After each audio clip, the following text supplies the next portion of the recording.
Thank you very much. Loud. Thank you very much, all of you. Most of all, thank you for being here. Thank you for not only your presence in the room, but for your being here. I want to share with you that until about 4 years ago, I held a thought that ruled the nature of my experience, that fueled the engine of my experience from day to day and from year to year. And that thought that I held was this: I am the victim of the circumstances in which I find myself, and I have very little to do with how life is going for me, and much less to do with how life is appearing on this planet. And I have to tell you that until about 4 years ago, I held another very damaging thought. The thought was, what can one person do? There's very little that I can do to change anything anyway, so I might as well give up. And I was on the verge of giving up because I lived in a world that made no sense to me, and I was experiencing a life that made no sense to me. I would pick up the newspaper and see things that were happening that made no sense to me. I would look across the room in my own house and see things happening that made no sense to me. Nothing was making any sense to my soul, and so I wanted my soul to just get the next fast train out of here and leave. And that moment of desperation caused me to find myself in a most extraordinary conversation with God. And when you have one of those, everything changes. Or at least it better. And here's what I want you to know that I learned in that conversation, both told and from my experience thereafter. One person can change the world.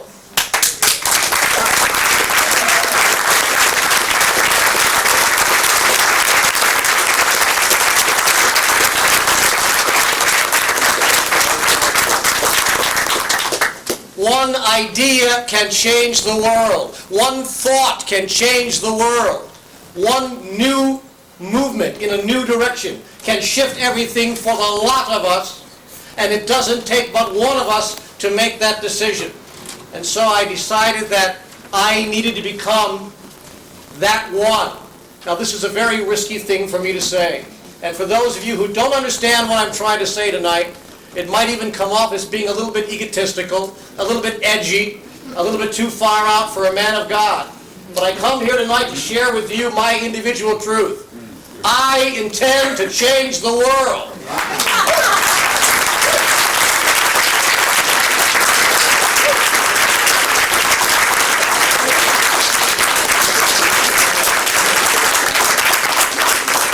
I intend to change the world's thinking about its right relationship to God and to all that is, and as a result of that enormous shift, change the world's thinking about its relationship to each other and to all the rest of us who form the one unit that we truly and really are.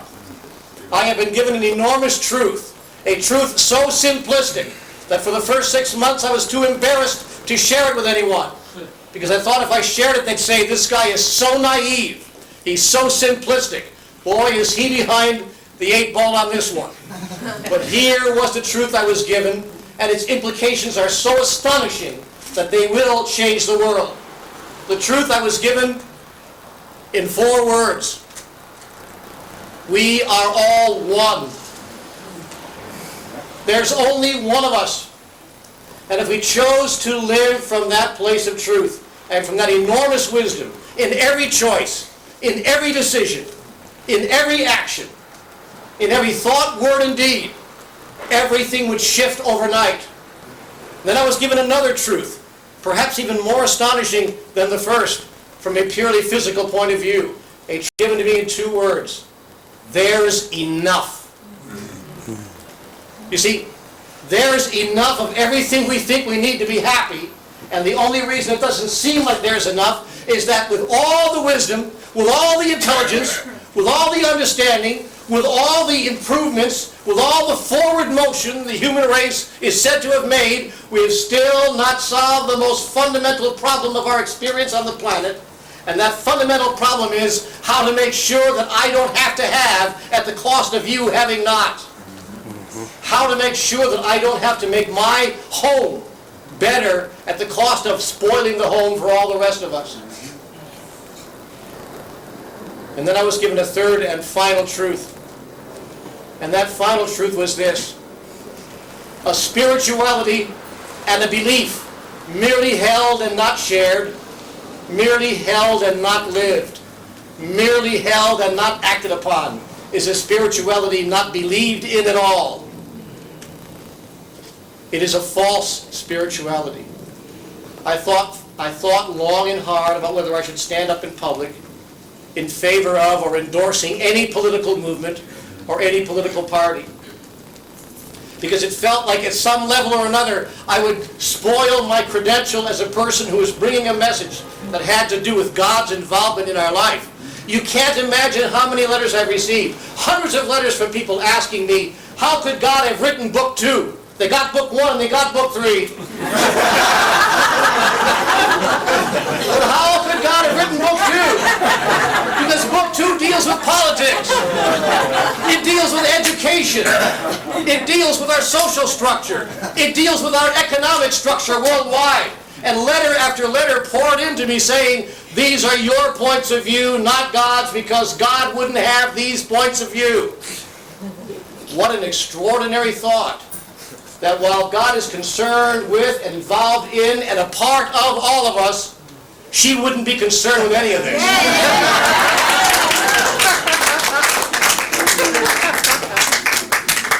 When I was introduced to the fundamentals of the Natural Law Party by one of the most articulate, insightful, compassionate, intelligent human beings I have ever met, John Hagelin, and when he made clear to me what this party stood for, and when he tried not to sell me on it, never tried to persuade me, never proselytized, simply said, I extend an invitation. Just look to see what we're about. If you disagree, then disagree, but just look to see what we're about.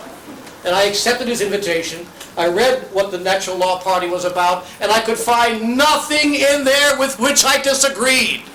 Everything said to me, this is the natural way. This is the way it ought to be.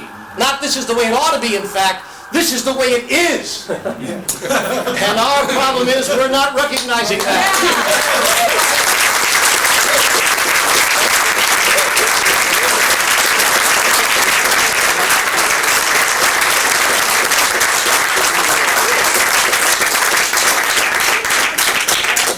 Now, in the third book of the Conversations with God trilogy, I asked God a very interesting question.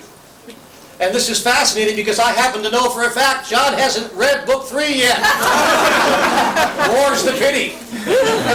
But I know he hasn't had a chance to get to it yet, and yet tonight he was talking and I thought, it sounds like he's read my book. I asked God, can you please tell me the difference between society on this planet and the highly evolved beings and the highly evolved societies in the universe?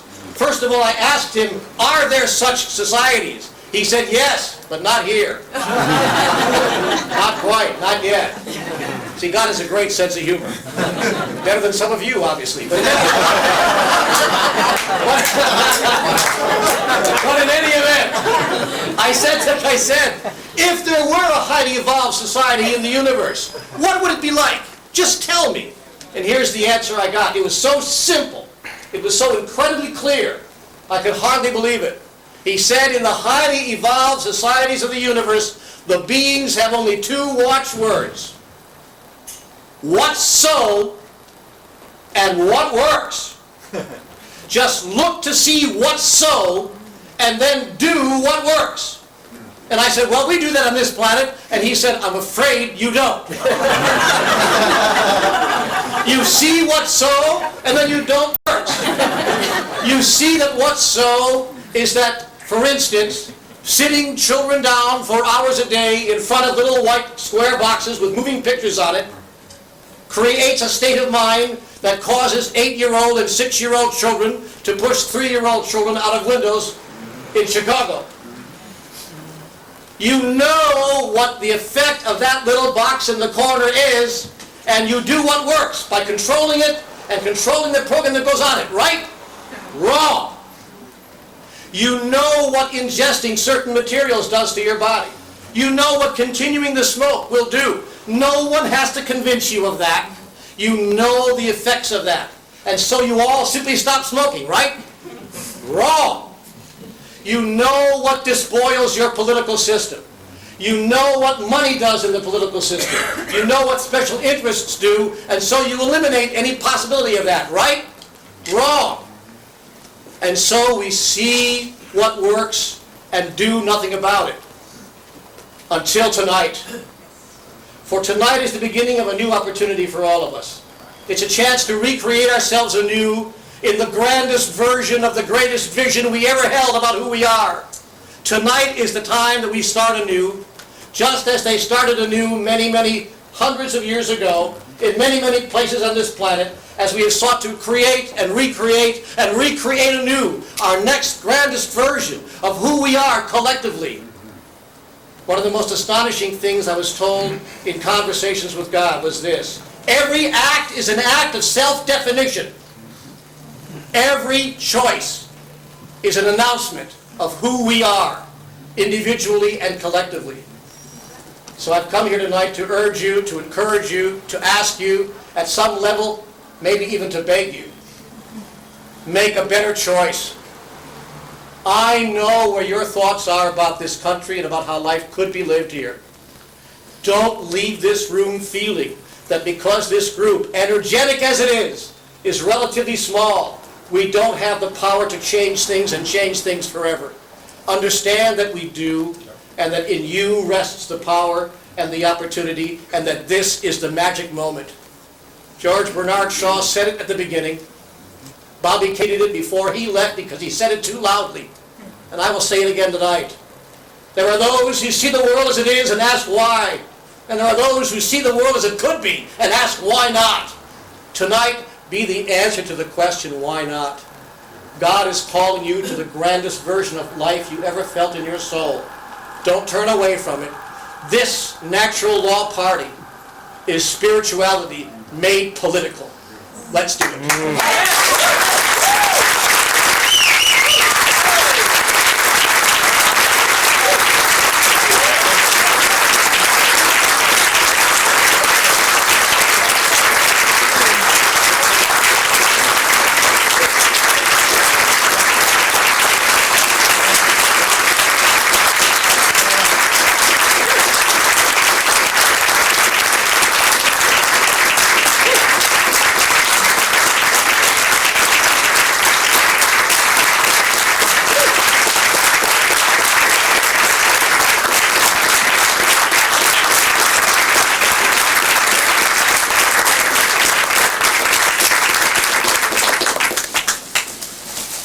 Neil, I can't thank you enough for that fabulous inspiration.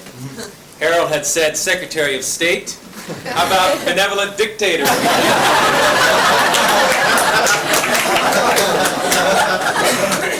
Something you said really struck me to the heart, and it's really the heart of the party, and it's the heart, I think, of what deeply draws everybody here. That's your realization, which is the realization, I think, of all great sages and saints and poets of all generations, and that is that we are one. There is only one of us, and that has been a deep driving belief of yourself, myself, many of us here. Now it's also a scientific fact. We should be very bold about it. The whole momentum that Einstein began has culminated in the discovery of the unified field of all the laws of nature, the heterotic superstring, or whatever you want to call it. But what it says is that if you scratch deep enough into anything, at the molecular, atomic, subatomic, subnuclear, you arrive at an all-pervasive, universal, unified field of intelligence, and that's what we are, the ultimate reality and true identity of everyone and everything. So when you say that there is one consciousness, one knower, that is scientific fact, which makes it just ignorance of the truth when anybody acts otherwise, acts towards another as you would not have that person act unto you. You look at what's going on in Kosovo, for example, and you want to, point the finger at Milosevic, of course, but it's, believe it or not, he's got the support of his people.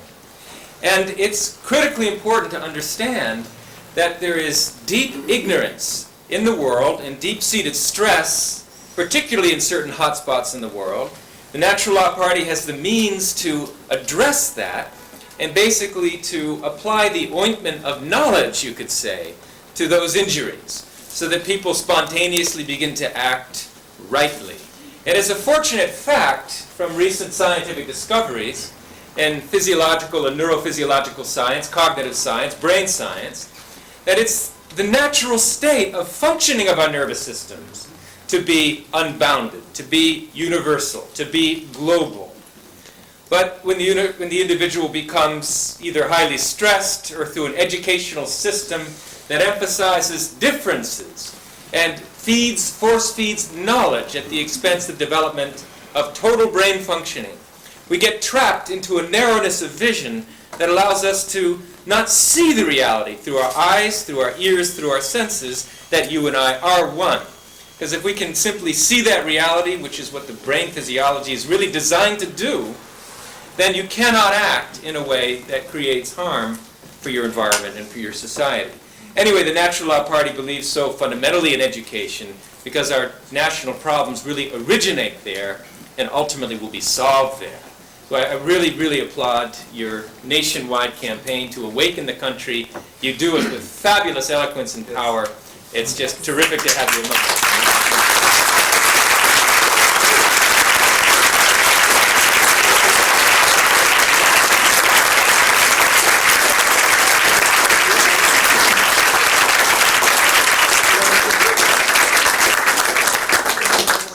I feel a tremendous amount of support from all of our unseen friends all over the planet and from every millennia that has ever been. It is the finest of the human heart. And that consciousness is right here. And I want to read to you from one of the great spiritual luminaries of another era. When you are inspired by some great purpose, this comes from Patanjali, the author of the Yoga Sutras, and how to live in unity consciousness. When you are inspired by some great purpose, some extraordinary project, all of your thoughts break their bonds. Your mind transcends limitations. Your consciousness expands in every direction. And you find yourself in a new, great, and wonderful world. Dormant forces, faculties, and talents become alive. And you discover yourself to be a far greater person by far than you ever dreamed yourself to be. Well, let's dream the dream together with this great purpose that Neil has so underscored, and to bring God into politics in a way that works, in a way that is effective, in a way that makes a difference, and that really brings in the kingdom of heaven on earth. I want to ask John to get very practical, to give us some action points, because I want to know what to do in order to make a maximum difference in this evolutionary process.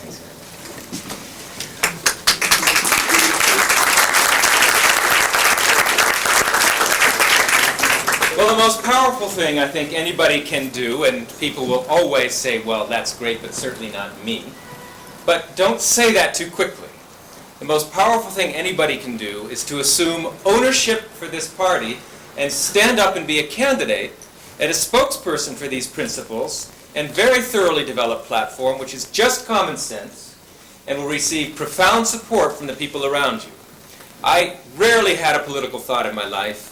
I was asked to be the presidential candidate of this party because I have some background in natural law and in the attitude of supporting what works, and I did. And fabulous growing experience. It was a crash course in everything, from foreign policy to agriculture to genetic engineering and so forth. It was an incredible growing experience. And a lot of that work has been done now for us, in the fact that there is a very well-researched, very humane, very comprehensive, self-evident platform of field-tested solutions You don't have to memorize anything because they're so self-evident, like the idea of prevention of disease and promotion of health, that if you hear it once, you know it for the rest of your life. And that's one of the strengths. These ideas are just so self-evident that they're infectious. Once they're out of the bag, you can never recall them, and they will inevitably transform the face of politics and public policy. So number one, be a candidate. If you don't feel like you're ready to run for the senator of the state of New York, and we do need such a candidate, then think of Congress, think of state senator, think of state legislature, think of something on the local level. It's a fabulous growing experience, and people around you will rise up and support you. That's one thing. Another thing, this is a big state, New York. And what we're formally doing tonight is launching Campaign 2000 in New York, Connecticut, New Jersey, and Pennsylvania. Getting on the ballot in these states, and we've done it before, we were on in 48 states last time, is a Herculean task, but many hands make light work. We need financial support to make that happen. It's about a $55,000 job to get on the ballot in New York. The other 3 states are easier. New York is incredibly arcane, but we will do it. We've done it before, and it's going to take all of your help. So we need your financial support. By being here tonight, you've done a lot already, and we need your continued support very much. We need organizers. We've got party structures in all these states, but they need strength of people, strength of leadership, strength of consciousness. So please don't leave without finding out, for example, from Kingsley Brooks, who's our national chair, what you can do to help in your areas. Every little drop has big results. And while we're making announcements tonight, Neil... Kingsley Brooks.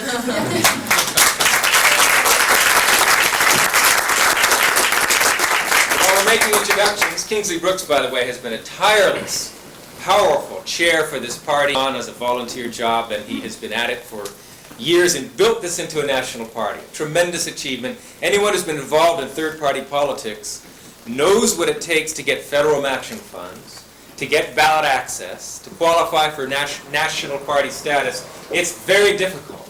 I'd also like to recognize Dr. Mike Tompkins, who's standing there. Okay, great. If I get a number for you, we can coordinate. Yes, that's easy. Okay. Welcome back to A Better World. This is your host, Mitchell J. Rabin, and now we're sitting with Neil Donald Walsh, the author of Conversations with God, books 1, 2, and 3, who is one of the main spokespeople here tonight at this gathering of the Natural Law Party, in which we are speaking about and dealing with the pressing needs of our society and the needs to address this in a very intelligent way through politics, through intelligent politics represented in the Natural Law Party. So we're very glad that you're on the show and Thank you. talking, supporting this incredible movement. Yes. What is it in your review of the political situation and our human situation that brought you to want to support, of all parties, the Natural Law Party? Well, the Natural Law Party is the only political organization of which I'm currently aware that embodies this very same principles that I was given in the Conversations with God trilogy of books. Mm-hmm. Those principles are really very simple, and yet politics does not seem to have found the most simple answers to our most difficult questions. They seem to avoid them, in fact. They do, in fact, it seems to me. But the Natural Law Party says simply, let's do what works, and let's follow natural law in determining what works. And if we don't know what natural law is, we can discover it very quickly by simply observing. Mm-hmm. So it's a process of observing nature and observing life in all of its many forms on this planet and seeing what works. I'll give you just some very simplistic examples. Sure, please. We can see that certain forms of our political interactions with each other, both in this country and internationally, are not working and have not worked for hundreds and hundreds, I might even say for thousands of years. Mm-hmm. And yet, in spite of the evidence of our own eyes, we continue to want to promulgate and to extend those kinds of political systems. And we don't seem to find the courage or the ability or the strength or the insight or the wisdom or the clarity to say, you know, this is simply not working. Courage. Or the courage This is simply not working. Let's change our mind about this and go in a different direction. The same thing is true in so many areas of our life. We see what works and we see what doesn't work, but we don't do anything about it. In fact, we rarely even tell the truth about what is working.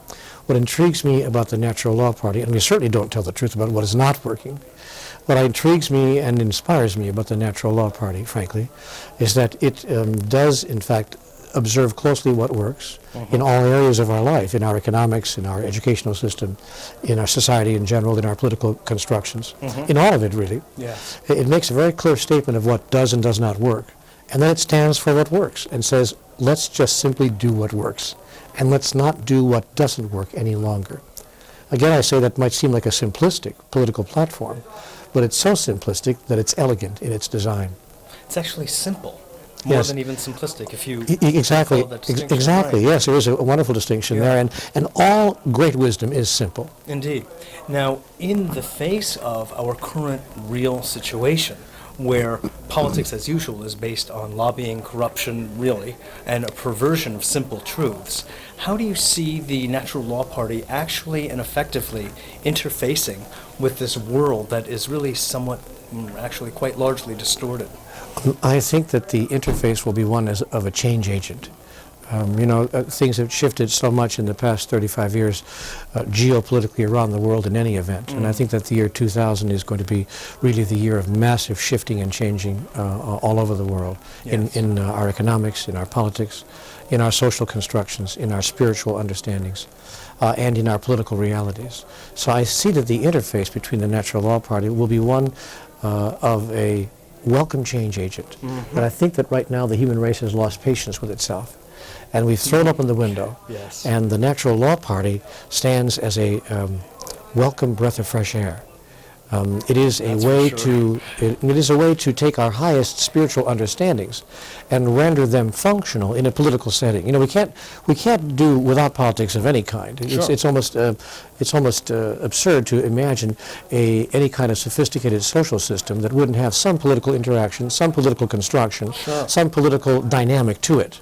The question is not how do we get rid of politics, but how do we transform politics to more close our own highest ideas about how things could and should be.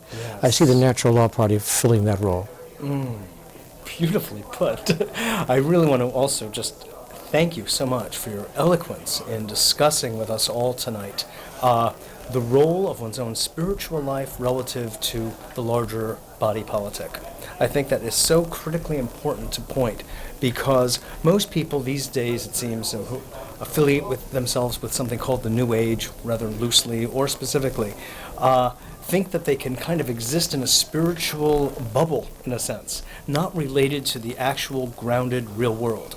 And it's truly sad, and it's sort of like seed going to spoil in my mind. I think there's some truth to that.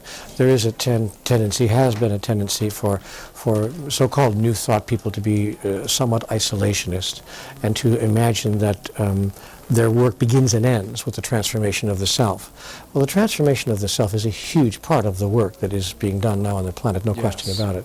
But I think if we focus only on ourselves, and not on the world at large, then we deny the greatest truth that focusing on the self is supposed to reveal, which is that we are all one, and that there is nothing that goes on outside of us that is not in fact directly involved with us, and that we are participating in the co-creation of the world that we do not choose to have. We say we don't choose to have it. Yes. So by extending the reach of our transformational activity outside of ourselves, excuse me, I don't see that we are somehow violating the first thought of transformation, which is to go within.